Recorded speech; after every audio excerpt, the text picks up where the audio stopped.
காவல்துறை என்ன மாதிரியான முயற்சி செய்யுது, நீங்க கோர்ட்டுக்கு போங்க, அது சிவில் கேஸ் நான் தலையிட முடியாதுன்னு சொல்லிடுவாங்க. அப்போ வீட்டு உரிமையாளரே ஒரு நிதியை கொடுக்கணும். ஒரு 10 லட்சமோ 20 லட்சமோ கொடுத்து தான் வீட்டை காலி செய்ய வேண்டியது இருக்கு.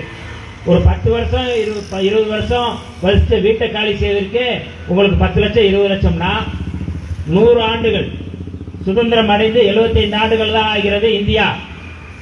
ஆனால் சுதந்திரத்திற்கு முன்பாகவே அந்த நிலத்தில் வாழ்ந்தவர்கள், மருத நிலத்தை மன்னர் மக்கள், அந்த தோட்டத்தை உருவாக்கியவர்கள், தேயிலையை இன்றைக்கு எல்லோரும் குடிக்கிறோம் என்றால் மாஞ்சோலை தேயிலை தோட்ட தொழிலாளர்களுடைய அந்த உழைப்பு 100 ஆண்டுகள், 4 தலைமுறை அங்கே வாழ்ந்தவர்கள்.